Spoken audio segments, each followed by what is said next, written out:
Hi, and welcome to the What's Cooking Show. I'm your host today, Joey Quibido with Cash Saving Piggly Wiggly in Opelousas. And I'm Chef Jason Huguet from the Steamboat Warehouse in Washington, Louisiana. And today we are going to be making some duck confit, which is a classical French recipe. And I'm excited to get it started. So Joey, let's go grab a few ingredients. Okay. Then we'll head over to the Steamboat and get to cooking. So Jason, tell us about this, the recipe that you're doing. What are some of the ingredients? One of the ingredients that we're going to use in the beginning stage of this recipe is kosher salt and a little mixture of herbs and stuff like that. And we're going to be using some garlic also. I tend to try to stay away from these garlic products that are in the jar. It doesn't, for my preference, it's not as fresh as fresh garlic. Like you can use these in the store, all the Piggly Wiggly stores have them. It basically takes all the trouble out of messing with the whole head of garlic, and it's sticky and all the little peelings and everything. Right, yeah. And it's already minced for you and everything. It's fresh. It's a Guidry's product. So I always go with these. It's local. Yeah, and it's all the work is done for you. That's and it's ready. So let's get some more items. We're gonna grab this one. Okay. Some of the next ingredients we're gonna go and get is gonna be our vinaigrette that we're gonna toss some baby kale that we have. Okay. And so one of the ingredients we need is a Creole mustard. As you can see, we have all the different types of mustard you want here: brown mustard, different yellow mustard, some flavored mustards. Great pepper. Yeah, that's one of my favorite mustards actually. It's got a little white wine in it. But actually, for what we're going to use today, we're going to make a little very simple vinaigrette. We're going to use a little Creole mustard, just a little bit, and we're going to use some spices, some seasoning, and some balsamic vinaigrette. Once again, we have all kind of different varieties of vinegar. You have your regular white vinegar, apple cider vinegar. We have white wine vinegar, red wine vinegar. But for this dish, we're going to use a balsamic vinegar, and it's actually a white balsamic vinegar. It's sort of a specialty item. It's kind of hard to find, but we have it here at the Piggly Wiggly North. So that's 8410 Highway 182. That's right. Where we at now? 1305 Heather Drive, the Cash Saver. Exactly. So, all right, let's go ahead and grab that. There's a few more ingredients we're going to grab on the way out. So let's go hit those, and then we'll head to the boat. Okay, you got it. Well, the last ingredient that we need for our simple vinaigrette that we're going to make is olive oil. And you have a variety of different ones. I want to make sure it's an extra virgin olive oil. I'm going to go with this brand. I've used it plenty of times before, and it's a very good product, so we're going to go with that one. It's a very good product. So I'm going to grab this, but we also have a few other ingredients that we'll need to grab on our way out, like kosher salt, things like that. For this recipe, we're going to use kosher salt for the curing process, and so I say we grab some of that on the way out, and then let's go to the boat and start cooking. Sounds good.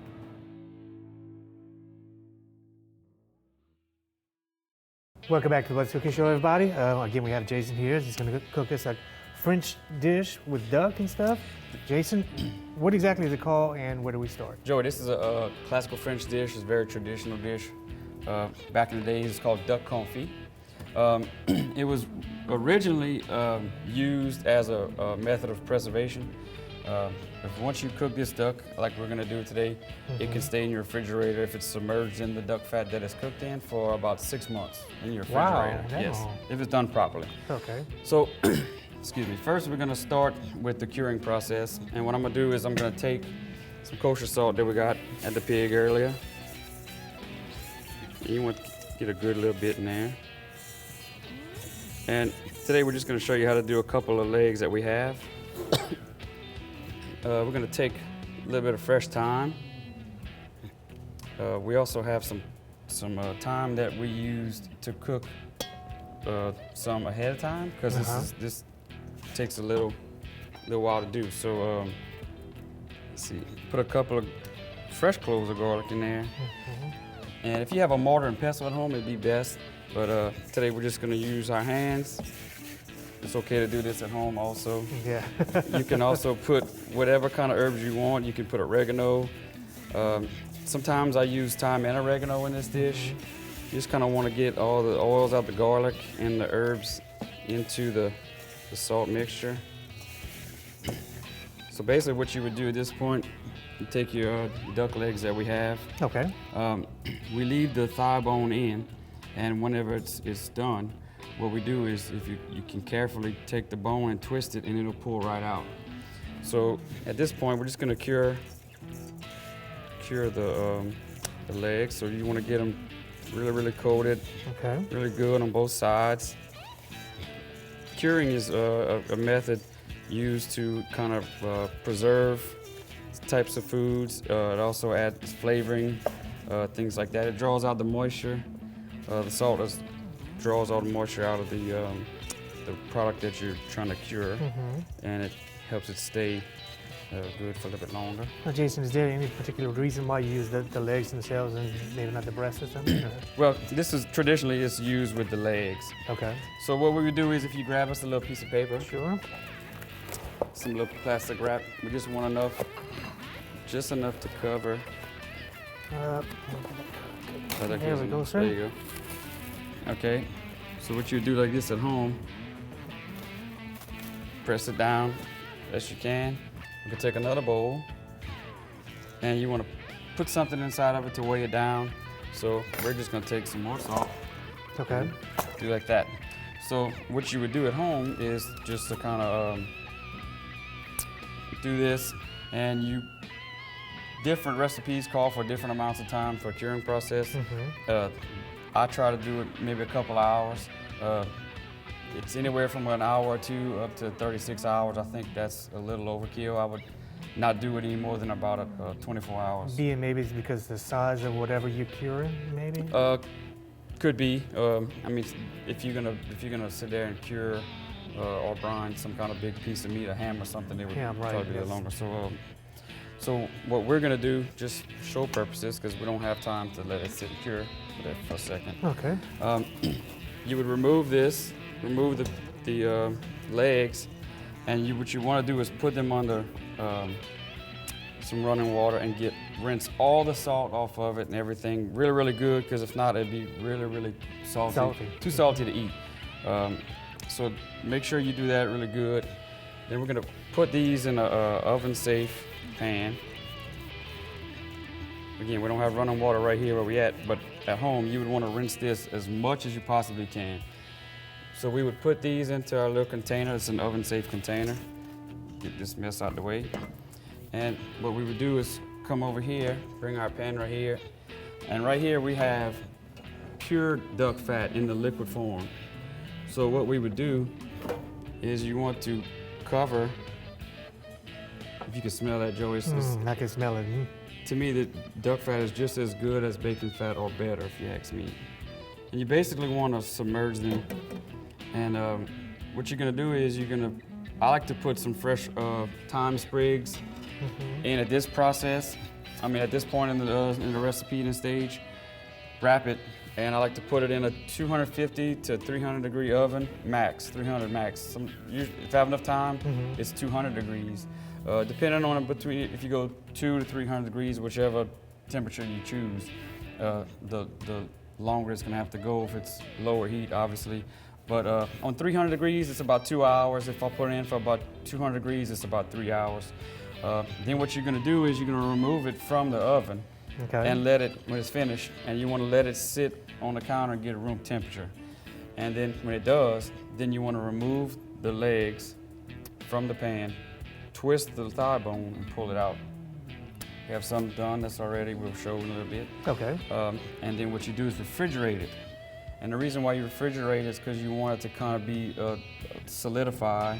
So that way we're gonna add it to a saute pan, back with some more of the duck fat that we used in the first stage of the cooking process. And we're going to crisp the skin on the outside and then basically also heat it throughout. So once the duck legs are heated throughout and the skin is crispy, then we're gonna show how we're gonna make a little simple salad, a simple vinaigrette to go on the bottom.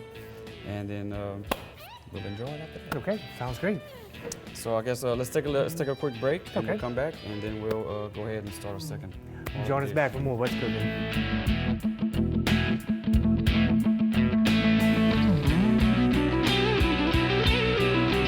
Welcome back to the show, everybody. Again, Jason's working on our duck Confit. confit. and we on the next stage of it. So Jason, what are we doing now? Okay, Joey, as you can see here, this is something that I had to do ahead of time for the show because, like I said, it takes 2 to 3 hours to actually get it how you want. This is at the chilled stage. But you need to have it to get a little firm like that. Right. So, but as you can see, we have video from last night when I was taking it out of the actual oven, and it looks beautiful, and it's in the duck fat that it cooked in. It basically, it's you're almost poaching it in the oven because the grease is not hot enough to actually fry it, so it's kind of just poaching. So we took some of the duck fat that we reserved last night from the dish. So we have that in this little pan right here. We have a non-stick pan, and we're gonna put these down skin side down first. Okay, and basically at this point, you're trying to just crispy up the skin. We're And slowly just trying to, the two things we're trying to accomplish, we're trying to make sure that it's heated throughout so we can serve it, and also to get the skin a little crispy on the outside. So you don't want your fire too hot, because you don't want it really burning. You just want it to get crispy, and it doesn't take too high of a heat to do that. And to be able to get it all hot throughout the duck leg, if it's too high, it'll burn the outside before the inside's cooked. Right. So we're gonna watch this real close. Okay. But we can talk about the Piggly Wiggly stores that we went to visit this morning. There's 2 locations here in Opelousas. We have Cash Asia at 1305 Heather Drive, and this morning we were at 8410 Highway 182 Piggly Wiggly North. Yeah, picking up all our supplies and stuff we needed. Kosher salt, we got our balsamic vinegar. As we were talking about earlier, our next step is gonna be a little simple salad with a little simple vinaigrette also. Okay. Duck confit is served in a variety of ways. Traditionally, they've topped it with some cherry sauce, different kind of orange flavored sauces, stuff like that. I try to stay away from those types of sauces on this dish, just as my personal preference. Right. At home, you can do whatever you like. There's other items that can be served with it as an accompaniment. You can take any kind of potato dish. Oftentimes you'll see some potatoes that are diced and are either fried or cooked in some way in the fat that was reserved from the item, the dish that we had last night. So you can do any kind of potato for your base or the bed of it. I'm gonna flip these a little bit so they don't really take long. A little golden color. And if you can smell, man, it's just, you smell the duck fat. It's just a great smell. So, No, definitely. So today, the salad that we chose is from the pig. We got some baby kale, and it's, I'm not gonna say a new item, but it's one of the newer ways of them to sell kale. Like I haven't really seen it in the last couple of years, so it's something that I'm starting to see in the stores a little more. Right. And it's very tender. It's a mild flavor. It's not look at it popping. Yeah. And it's not as tough, and the stems in the baby kale is not so bad to where you can't really can't eat it. Oh, okay. So it's tender and everything. Yes. And just remind everybody at home, if you want to copy the recipe that Jason's doing for us here today, you can go to our website at kbcg.com. Ooh, that was close. And click on the What's Cooking Show and get all the recipes that we've done here and that Jason's doing right now. Or check us out on YouTube. We have a lot of YouTube videos. We also have video on demand now on the website. That's right. Or you can come by either Piggly Wiggly store or Cash Saver, and you can get the copies of recipes from us, and we'll be glad to print it off our computer for you. You can see right here just how hot you really don't need the grease to be, because our burner's on low right now, and it's still a little too hot. So I'm pulling it off the fire, the flame, just for a second, just so that way it doesn't get too hot, because even on low. Right, so, yeah, you want it to be warm on the inside and not actually burn the outside. See, like we're you were getting a saying little color, and it's on low, we're getting all that color so fast, and the grease is really a little hotter than we want it to be. But hey man, you can't put it any lower than low. That's it. Low is low, that's it. So I tell you what, let's go ahead and take a real quick break. We'll finish up our duck, and then we'll come back and finish our salad, and then we'll plate up. Sounds great. Join us back for more What's Cooking.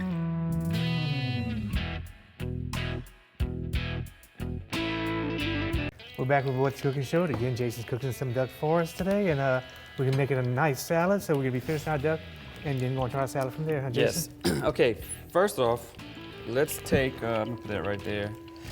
We're gonna make a very simple vinaigrette. It's very light, perfect for the summertime if you want a light little dish.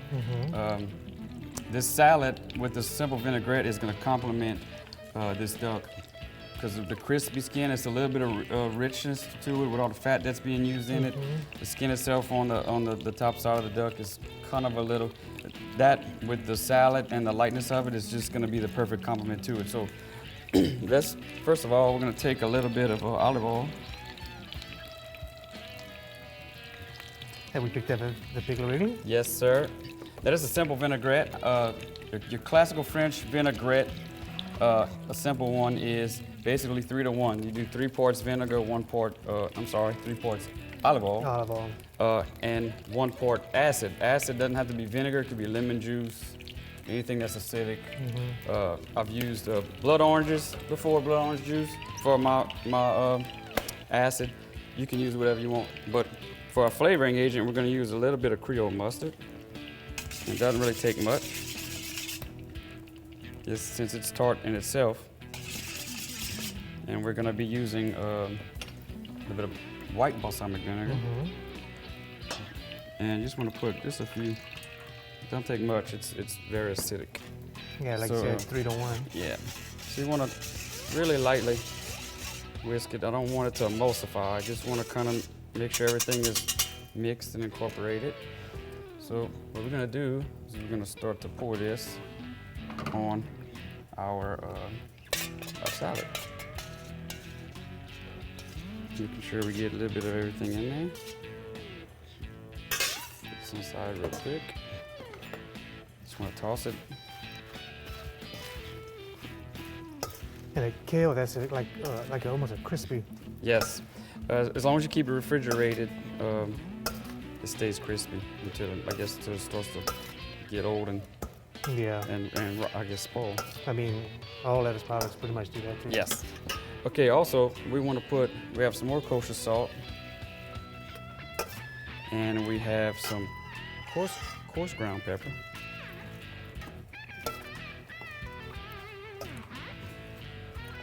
Very simple. I'm gonna go ahead and add just a little more of this. You see, just the simplest vinaigrette. It's not too much. So let's while we're doing this, let's check our duck. I want to make sure that it's not too overdone. Get a little crispness on there. Yeah, looks good. Perfect. And that's where we want to be. We'll let that go for another maybe 30 seconds. Okay. A little more. Make sure we got enough black pepper. Very simple. Yeah, I like black pepper. And this is not something that you want to do too far in advance, because you'll see it'll start to really wilt. The acid in the actual vinegar is going to start to break it down. If you can see already, it's starting to kind of get a little clear and translucent. It's glistening from the actual vinaigrette, but at the same time, the acid's going to start breaking down the lettuce. It won't be crispy and fresh and crunchy no more. So you don't want to do this too far in advance. I would do this right before plating. And then we can turn this off before Joey gets dealt in the face. So at home, this is how I would plate this real quick. I'm gonna show y'all. Let's see.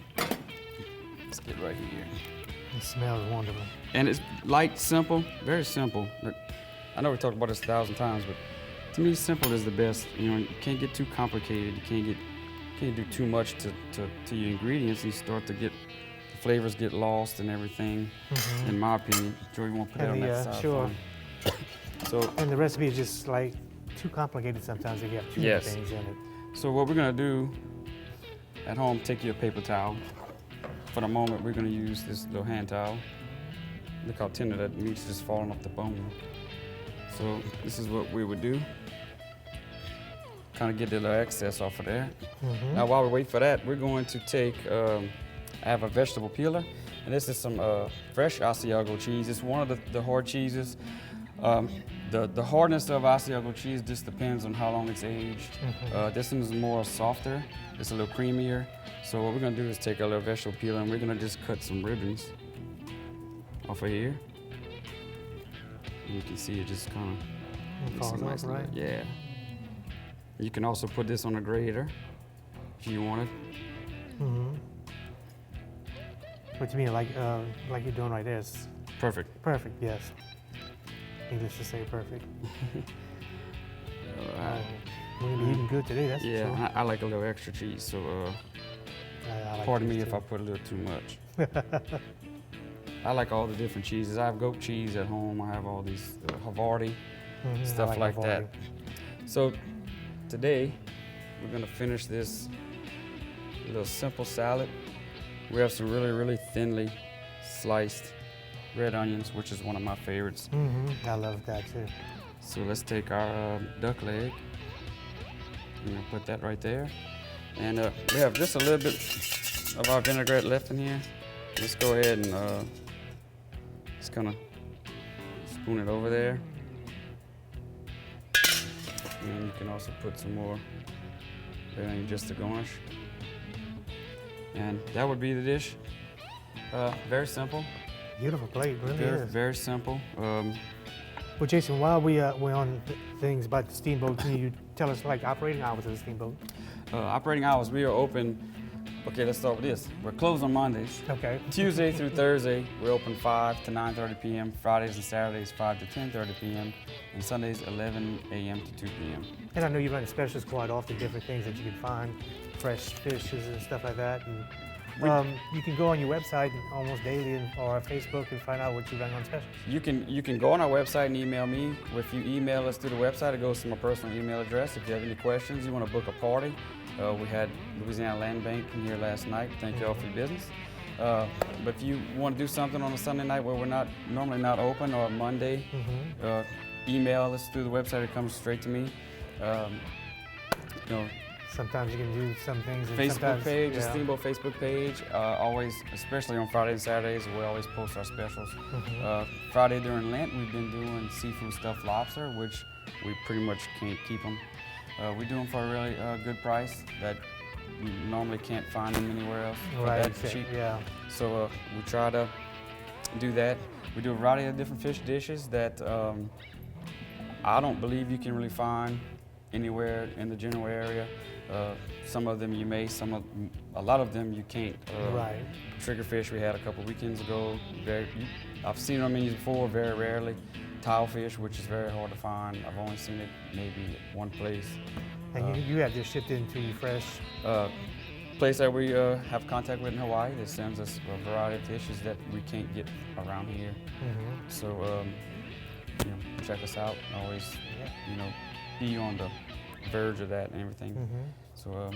And if you want some of the products that Jason used here, you can go to your local Piggly Wiggly stores or Cash Saver here in Opelousas. 1305 Heather Drive or 8410 Highway 182 North.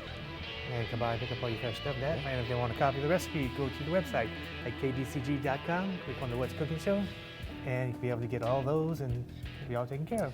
Join us next week. We have a very special guest, and we have another one the following week, very special guest. So tune in for the next 2 weeks for sure.